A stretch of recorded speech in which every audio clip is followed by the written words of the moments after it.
আল্লাহ সুবহানাহু ওয়া তাআলা পবিত্র কোরআনুল মাজিদের সূরাতুল লুকমানের 27 নম্বর আয়াতে চমৎকার করে বলে দিয়েছেন। আল্লাহ সুবহানাহু ওয়া তাআলা বলেন, ওয়ালাউ আন্নামা ফিল আরদি মিন শাজারাতিন আকলামু والبحر يمده من بعده 7 أبحر ما نفدت كلمات الله إن الله عزيز حكيم।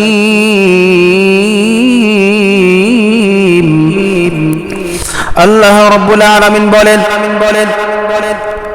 এই পৃথিবীর জমিনে যত গাছ রয়েছে, যত বৃক্ষ রয়েছে, तमाम বৃক্ষকে যদি तमाम গাছপালাকে যদি কলম বানানো হয় এবং এই পৃথিবীর যত সমুদ্র রয়েছে तमाम সমুদ্রকে যদি তার সাথে 7 সমুদ্রকে যুক্ত করা হয়, तमाम সমুদ্রের পানি দ্বারা যদি কালি বানানো হয়, আর तमाम সমুদ্রের পানি দ্বারা কালি বানিয়ে আল্লাহ সুবহানাহু ওয়া তাআলার গুণাবলী লেখা হয়, তারপরেও আল্লাহ রাব্বুল আলামিনের গুণাবলী, তার সিফাতগুলো, তার গুণাবলী, তার বাক্যবলী বলে লিখে শেষ করা সম্ভব নয়। বলেন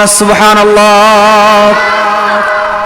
আল্লাহ রাব্বুল আলামিন বলেন যে পবিত্র কোরআনুল কারীমের ভিতরে যে সূরাতুল লুকমানে 27 নম্বর আয়াতে আল্লাহ বলে দিলেন যে পৃথিবীর জমিনে যত গাছ আছে, যত সমুদ্র আছে, সেই সমুদ্রের সাথে যদি 7 সমুদ্রকে যুক্ত করা হয় এবং সেই সমুদ্রের পানি দ্বারা যদি আল্লাহ সুবহানাহু ওয়া তাআলার পানি দ্বারা কালি বানিয়ে আল্লাহ রাব্বুল আলামিনের প্রশংসা লেখা হয়, তার গুণগুলো লেখা হয়, তারপর লেখে শেষ করা যাবে না। আল্লাহ নিশ্চয়ই আল্লাহ সুবহানাহু ওয়া তাআলা পরাক্রমশালী এবং প্রজ্ঞাময়। এজন্য আল্লাহ সুবহানাহু ওয়া তাআলার গুণ, তার সিফাত আমরা যদি কিয়ামত পর্যন্ত আমরা বর্ণনা করি, তার সিফাতগুলো, তার গুণগুলো বলে কয়ে শেষ করা যাবে না।